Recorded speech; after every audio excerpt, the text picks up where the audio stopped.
말씀을 전하기 전에 이 몇 가지 누가 이제 들어올 때 저한테 물어보던데 이게 누구냐고. 누군 것 같으세요? 예?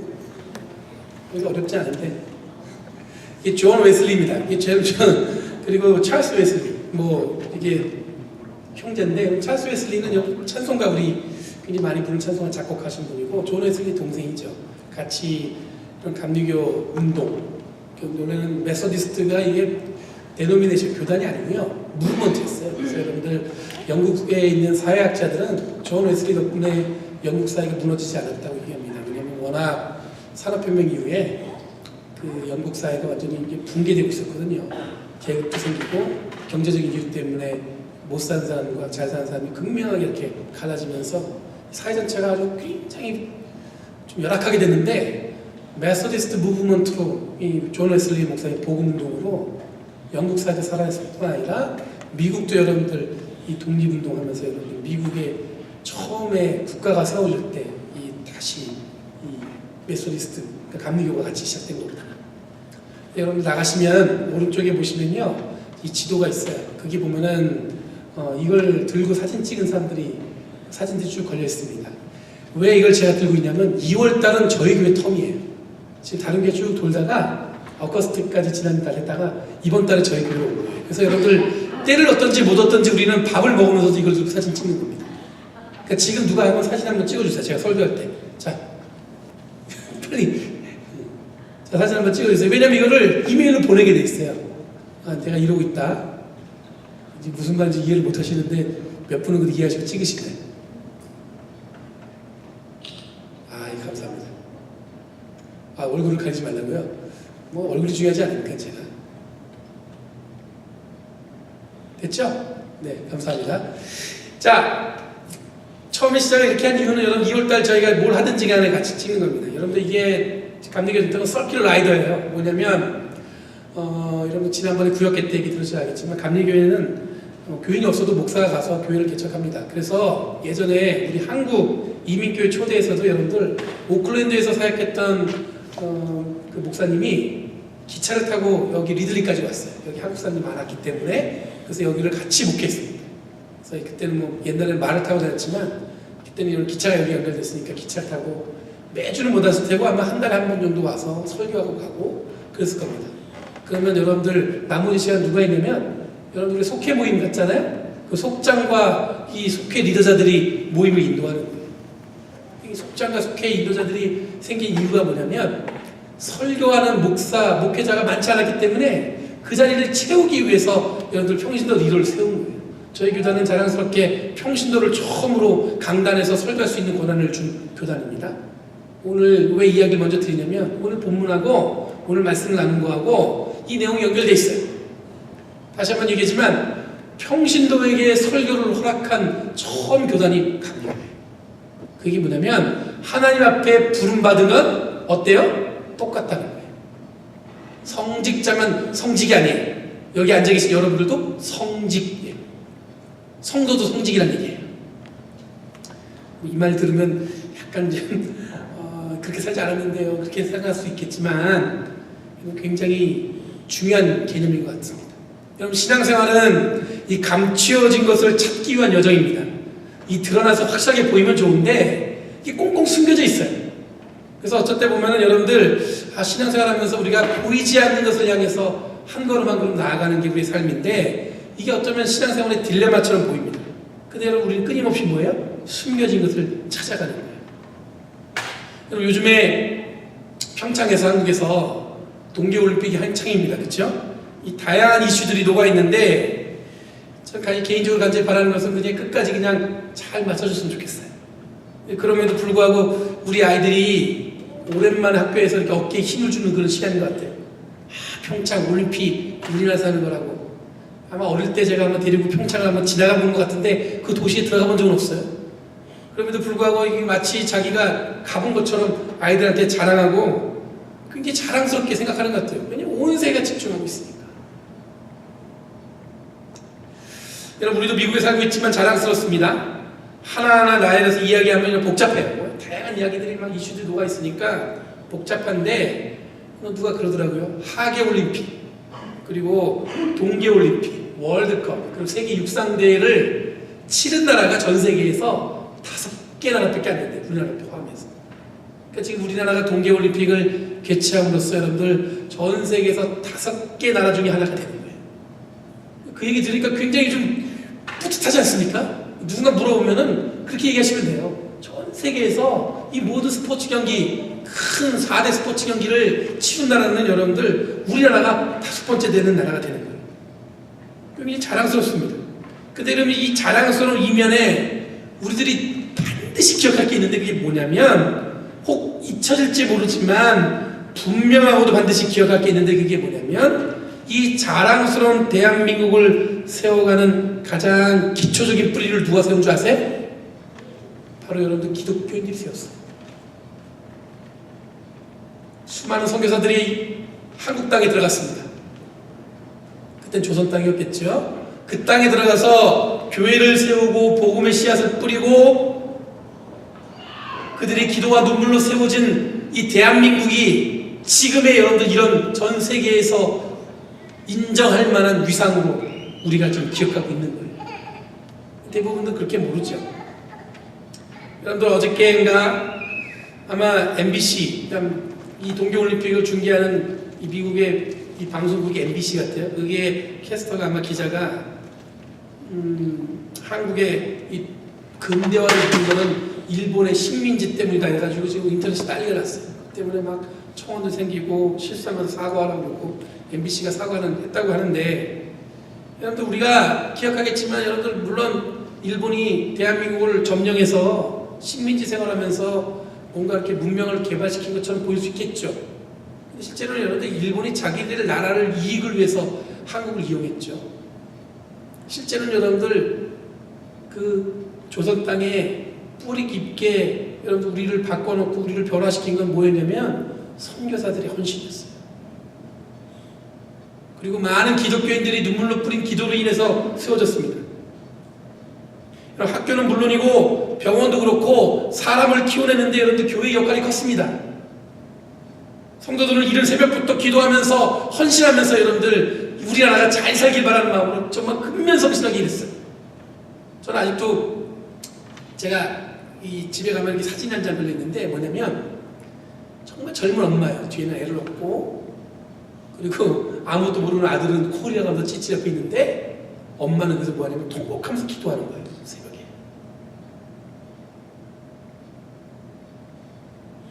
그 사진 한 장이 여러분들 저를 굉장히 뭉클하게 만듭니다. 여러분들 우리가 여러 가지 이야기를 하지만 숨겨져 있지만 우리가 확실하게 드러내놓고 자랑스럽게 이야기해야 되는 건 뭐냐면, 우리나라를 일으켜 세운 건 뭐냐면 바로 여러분들 선교사들의 헌신과 그 양화진이라는 곳에 한번 가보세요. 거기 가보시면 여기 선교사들이 무덤이 있는데 그 양화진이라는 곳에 선교사 무덤이 모여 있습니다. 거기 보면 여러분들 굉장히 충격적인 무덤이 있어요. 엄마, 아빠, 아이들 셋의 묘지가 같이 있어요. 그들이 흘린 피값으로 여러분들 우리나라는 하나님의 은혜를 입어서 지금의 이런 나라가 된 거예요. 우리 성도들, 우리 어머니들, 저는 솔직히 저희 집안은 이런 기독교 집안이 아니었기 때문에 제가 1대예요. 저희 아내는 1대예요. 처음 예수 믿는 집안이에요. 아무것도 모르고 목사 되겠다고 해가지고 지금 목사가 돼서 이러고 있는데, 제가 가장 부러운 게 뭔지 아세요? 여러분들 우리가 지금까지 이렇게 살고 있는 거, 우리를 이렇게 이끌고 간 건 뭐냐면 바로 우리 부모들의, 우리의 할아버지의 그 너머에 있는 기도의 뿌리가 여러분 우리를 이렇게 든든히 세운 거예요. 저는 아무것도 없다고 그랬잖아요. 제가 예수 믿을 수 있었던 건 뭐냐면 여러분들이 그렇게 기도로 눈물로 풀었던 그 기도의 열매가 여러분들 흘러서 저희까지 맺힌 거예요.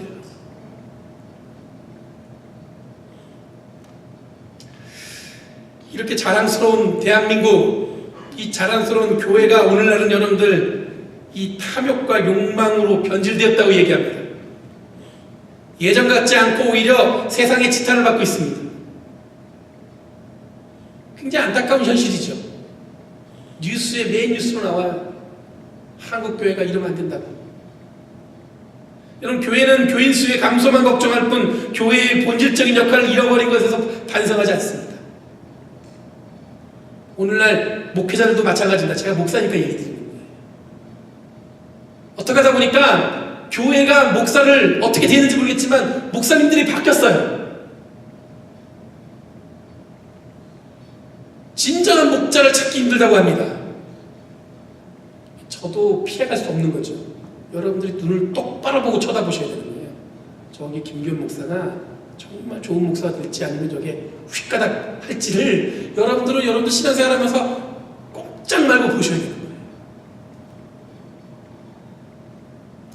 거예요. 성도들도 마찬가지입니다. 교회를 자기 물질적인 축복의 수단으로 이용하는 분들이 있어요. 성도들도 목사 본치 않게 여러분들 똑같이 이 세상에서 비난받고 있습니다. 하지만 그럼에도 불구하고 여러분 교회가 이 땅을 위해서 해온 것들을 잊어서는 안 돼요. 그게 저는 숨겨져 있다고 생각해요. 그걸 드러낼 수 있는 게 우리들이 해야 될 사명이라고 생각합니다. 여러분 미국 땅도 마찬가지입니다. 미국의 국가 시스템을 세워가는데 가장 큰 영향을 미치는 건 여러분 교회 시스템이었습니다. 지금도 여러분들 컨그레스맨 이 국회에서 모든 모임을 시작할 때 그 국회에서 거주하는 채플린 목사님이 기도를 해야만 회의가 시작돼요. 여러분들 우리 미국이 최대의 군사를 갖고 있습니다. 이 미국이 갖고 있는 군사의 모든 시스템은 여러분들 연합감리교회의 파송 시스템을 그대로 옮겨서 군대를 조직했어요. 그러면 우리가 이 미국이 대한민국만 얘기한 게 아니라 미국도 하나님의 은혜와 수많은 순교자들의 기도와 눈물로 세워진 나라입니다. 이런 숨겨져 있고 잘 밝혀지지 않은 것들 우리들이 그것을 드러내서 확인하고 보려고 노력하는 게 뭐냐면 신앙생활. 그냥 교회 와서 앉아있고 그런 게 신앙생활이 아니에요. 드러나지 않은 것을 남들이 드러내 보이게 하는 게 아니에요. 누가 드러내 보이는 거예요? 우리들이 드러내 보여야 돼요. 저와 여러분들이 숨겨져 있는 것을 드러내 보여야 돼요. 여러분 기억하시겠지만 몇 주 동안 제가 잔잔하게 부르심에 대해서 이야기했습니다. 여러분 우리가 받은 하나님의 부르심은 똑같다고 말씀드렸습니다. 하나님이 우리를 부르셨습니다. 이것을 은혜라고 이야기했는데 여러분 우리가 믿는 하나님의 은혜는 노력해서 얻어진 게 아니에요. 열심히 공간에서 얻어진 게 아니라 하나님은 여러분 이 부르심을 그냥 우리를 은혜로 그냥 주신 거예요. 그것도 공짜로. 그럼 신앙적인 헌신을 통해서 이 은혜를 더 특별하게 은혜를 경험하는 게 아닙니다. 하나님은 전적으로 그리고 일방적으로 우리에게 은혜를 주셨어요. 우리가 달라기도 전에. 그 대표적인 증거가 뭐냐면 예수님이 이 땅에 오셔서 사역하셨고 십자가에 죽기까지 우리를 사랑하시고 돌아가셨습니다. 여러분 우리가 강요한 거 아닙니다. 예수님이 그렇게 해달라고 한 거 아니에요. 주님이 하나님이 일방적으로 우리에게 예수님을 보내셔서 우리를 구원하시려고 하는 사건이죠.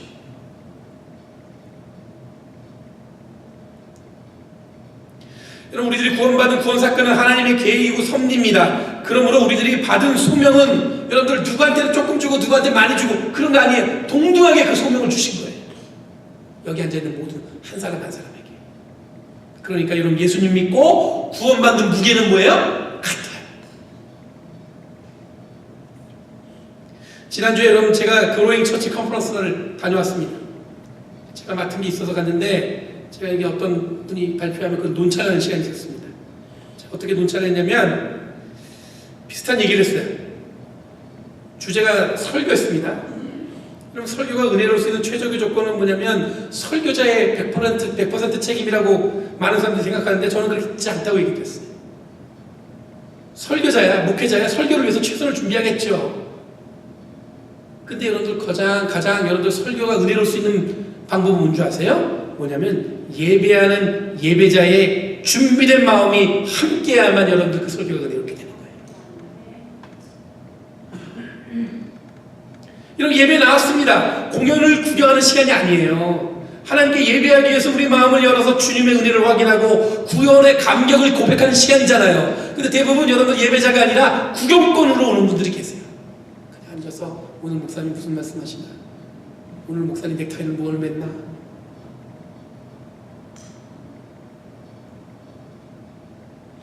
여러분 예배에 승리한다는 표현이 무슨 얘기냐면 잘 마련된 잘 준비된 예배 형식에서 오는 것이 아니라 어떤 상황에서도 하나님께 예배한다는 이 간절함으로 승리하는 거예요. 성가대가 없어도 교인이 많지 않아도 내가 오늘 뭐 하는 날이에요? 하나님께 지금 이 시간은 예배하는 시간이에요. 그럼 여러분들 이제 예배할 때 그때 승리하는 거예요. 저를 하나님 부르신 것과 여러분들 하나님 부르신 건 똑같다는 얘기입니다. 제가 설교하기 위해서 여러분들 말씀을 선포하지만 여러분 그 말씀이 완전해지기 위해서는 여러분들이 온전하게 하나님께 집중할 수 있어야만 여러분들 이 예배가 승리할 수 있다는 얘기예요. 오늘 본문의 바울은 여러분 복음이 가려있다면 이라는 가정으로 본문을 시작하고 있습니다. 복음이 만약에 가려있다면 이 복음이 만약에 가려져 있다면 멸망하는 자들에게 가려져 있다는 거예요. 이 말은 뭐냐면 복음을 위해서 노력하는 자리에 분명히 이것을 가리는 행위도 있다는 얘기예요. 우리가 아무리 열심히 예배 드리려고 하는데 우리가 예배하는 것을 방해하는 뭔가가 있다는 겁니다. 이 4절에 보니까 이들은 하나님의 형상이신 그리스도의 영광을 선포하는 복음의 빛을 보지 못하게 하는 자들이라고 기록하고 있어요. 복음의 빛을 보지 못하게 한다는 거예요. 이 멸망하는 자들은 이들은 뭐냐면 복음의 은혜를 가리게 한다는 거예요. 다르게 표현하면 여러분 하나님께 예배하는 것을 가로막는 자들을 말하는 것입니다. 여기서 가로막는 자는 여러분들 다른 사람이 와서 우리 예배를 방해한다는 얘기가 아니에요.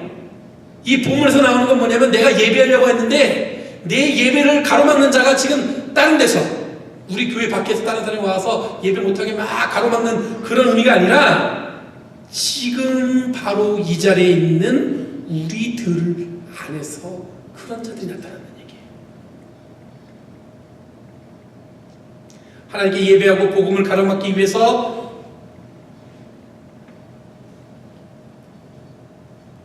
특별하게 선택된 사람들이 와서 그것을 가로막는 것이 아니라 바로 우리 스스로에게 나오는 수동적인 게 아니라 능동적으로 우리 안에서 여러분들 예배를 방해하는 오늘 본문에 보면 멸망하는 자들이 속해 있을 수 있다는 얘기입니다. 우리 스스로 멸망하는 자, 가로막는 자의 자리에 있을 수 있다는 것입니다. 하나님이 우리에게 똑같은 복음을 주셨고 복음을 누리는 기쁨을 주셨는데 이 복음을 바로 우리들이 가리게 할 수 있다는 얘기예요. 이게 굉장히 놀라운 얘기입니다. 똑같이 복음을 주셨는데 누군가에게 그 복음이 능력이 되지만 누군가에게 뭐야? 그 복음을 가로막을 수 있는 사람이 될 수 있다는 거예요.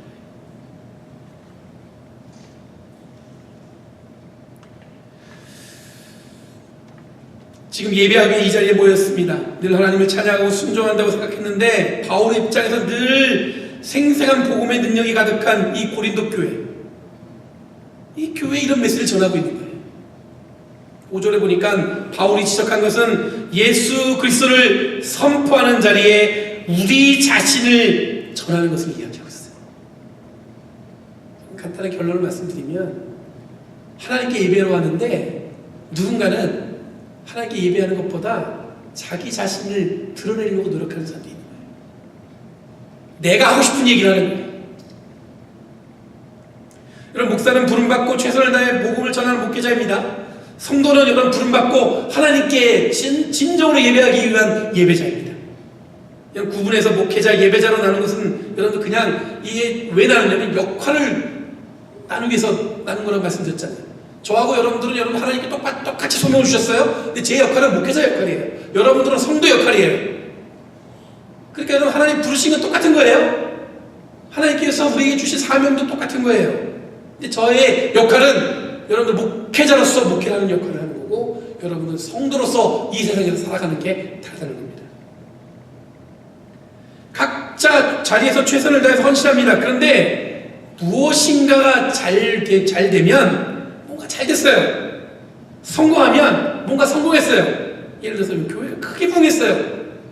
근데 이것이 여러분들 한 개인의 영광으로 여기는 거예요. 목사님 목회를 잘해갖고 저희가 교회가 부흥했어요. 그런 교회도 있을 수 있습니다. 그렇죠? 성도들이 정말 잘해서 교회가 정말 부흥했어요. 근데 이런 목사가 잘해서 성도가 잘해서 부흥한 것이 아니라 복음을 드러내기 위해서 최선을 다했기 때문에 그 교회가 복음이 우선이었기 때문에 교회가 부흥한 거예요. 절대로 개인의 영광으로 된 게 아니라는 겁니다. 그럼 한 사람이 교회 헌신해서 교회가 부흥했다는 말은 그 사람이 여러분 종된 자로서 숨겨진 복음을 드러냈기 때문이지, 그가 잘해서 잘된 게 아니라는 얘기예요. 오늘날 여러분들 많은 사람이 착각합니다. 뭔가 잘되면 그 한 사람의 능력 때문에 잘된 거라고 얘기해요. 어떤 분이 개척했습니다. 목사님이 수십 년을 개척해서 교회를 성장시켰습니다. 그분이 헌신하고 노력한 건 뭐 한 거예요? 복음을 드러내기 위해서 한 일이지 자기 개인을 드러내기 위해서 한 건 아니라는 얘기입니다. 절대로 여러분들 그것은 개인의 능력 때문에 된 게 아니에요. 뭐 때문에 된 거예요? 복음의 능력 때문에. 오늘날 많은 사람들이 혼란스러워, 헷갈려하는 것 같아요. 이런 복음을 전하는 행위가 결국에는 뭐가 됐냐면, 오늘 본문에서 얘기한 것처럼 자기 자신을 전하는 행위로 변질된 겁니다. 이런 것들이 지금 우리들을 힘들게 하는 거예요. 여러분, 교회에서 잘한다는 말은 개인의 능력을 말하는 것이 아닙니다. 잘한다는 말은 개인의 능력이 아니라 복음의 능력을 잘 드러낼 때 할 수 있는 말이에요. 저희 교회가 정말 잘 되는 것 같습니다. 이 얘기는 뭐예요? 누가 잘한 거예요? 아니에요. 우리가 합심해서 뭘 한 거예요? 복음의 능력을 드러내는 겁니다.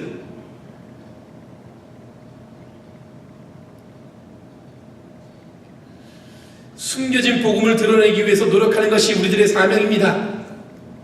자기 개인의 욕심, 개인의 어떤 그런 능력을 드러내기 시작하면 이런 복음은 저 멀리 숨겨지게 되고, 결국은 뭐가 돼요? 자기 의를 드러낼 수밖에 없게 되는 거죠. 하나님의 형상이신 그리스도의 영광을 선포하는 복음의 빛을 보게 하는 것이 우리들의 사명이에요. 저희들이 하는 게 예배합니다. 그 이유가 뭐예요? 복음의 빛을 이 세상에 드러내기 위해서 하는 거예요. 5절에서 그래서 바울이 제안한 건 뭐냐면, 예수로 말미암아 우리 자신을 어떻게 하라고요? 종으로 내세우라는 것입니다. 종으로. 우리가 내세울 건 뭣밖에 없어요. 내가 종이란 것밖에 없어요. 목사로서 여러분들에게 내가 자랑할 건 한 가지입니다. 뭡니까? 제가 주님의 종입니다.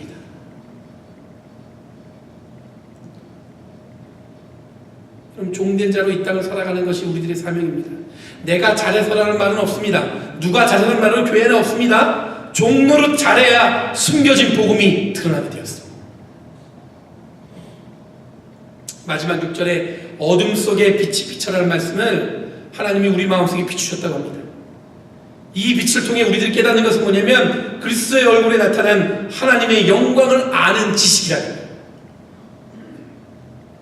숨겨진 것이 여러분 환하게 드러나면 우리가 깨닫는 건 뭐냐면, 하나님의 영광을 아는 지식이에요. 우리가 소망하는 건 그것뿐이에요. 이 예배를 통해서 우리가 간절히 고백하는 건 그것뿐이에요. 다른 건 없어요. 하나님의 영광을 아는 지식. 여러분, 예수님의 얼굴에 나타난 하나님의 영광을 아는 지식, 그것은 여러분 예수님을 통해 드러난 하나님의 복음의 진실을 말씀하시는 것입니다. 여러분, 계속 말씀드리지만 우리들의 부르심의 무게는 똑같습니다. 다만 우리들의 역할만 다를 것뿐이에요. 그래서 각자가 잘하는 일을 교회에서 합니다. 역할은 다르지만 그 부르심의 목적은 똑같습니다. 그게 뭐냐면, 숨겨진 복음의 진리를 우리들의 삶으로 드러내는 일이에요. 여러분, 목사는 목사로서의 삶을 통해서 여러분들 그 복음의 진리를 드러내는 거고요. 여러분들은 여러분의 삶을 통해서 숨겨진 복음을 드러내는 겁니다.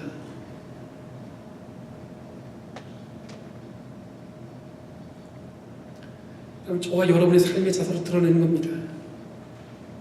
여러분, 예배자의 고백으로 드러나는 겁니다. 종된 자로서 이 땅을 살아가면 그것은 여러분들 숨겨진 것은 드러나게 되어 있습니다. 그럼 신앙생활 얼마만큼 한 거 중요하지 않습니다. 나의 직분도 중요하지 않습니다. 한 가지 확실한 것은 뭐냐면, 여기 있는 모두가 해야 할 분명한 사명은 뭐냐면, 복음을 드러내기 위해서 이 땅을 산다는 거예요. 그러니 우리들이 받은 사명의 무게는 달라요? 그렇지 않습니다. 똑같습니다. 저는 프레즈노 연합감독에게 부응할 수 있습니다. 그렇게 믿습니다. 어떻게 부응하냐면요, 저와 여러분이 가진 사명이 똑같다고 인정하셔야 되는 거예요. 그리고 여기 있는 사람들 다 뭐예요? 종된 자로 살아가는 거예요. 잘 잘 되면 내가 잘해서 그런 거 아니에요. 저분이 잘해서 그런 말도 하시면 안 되는 거예요. 뭐를 해서? 복음의 빛을 드러냈을 뿐이에요. 우리는. 합심해서 하나가 돼서 예수 그리스도의 복음을 드러낼 수 있는 그런 사명을 감당하는 저와 여러분들이 간절히 바랍니다. 누구 한 사람이 잘해서 그렇게 되는 거 아니에요. 우리 모두가 그저 주신 사명 잘 감당하고 나에게 받은 사명 온전히 이 세상에 드러낼 때 예수 그리스도의 복음의 빛이 드러날 줄 믿습니다. 그것을 잊지 마시고 내 역할, 주어진 거, 종된 자로서 주어진 거예요. 그 역할을 온전히 잘 감당하시며 하나님의 영광을 위해서 이 땅을 살아가시는 저와 여러분에게 간절히 바랍니다. 기도하겠습니다. 거룩하신 주님 감사합니다. 오늘 주님께서 특별히 우리와 함께 하셔서 우리를 기쁘게 받아주셨습니다.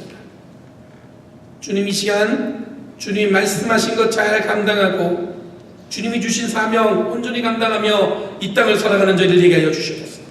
맡은 사명 주저하지 않고 하나님 복음을 드러내는데 하나님 주님의 종된 자로서 감당하게 하여 주셨고 그것을 위해 우리의 생명을 드릴 수 있는 은혜 또한 우리에게 허락하여 주셔서 감사드리며 예수님의 이름으로 기도합니다.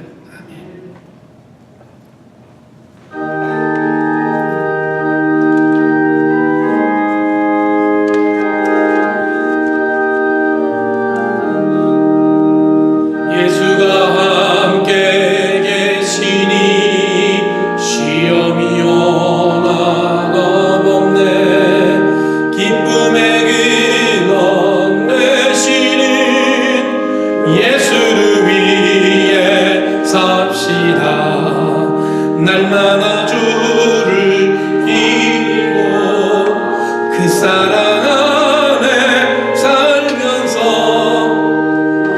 안에 살면서 딴 일로 가지 맙시다. 이 세상 사는 동안에 주 이름 전파하면서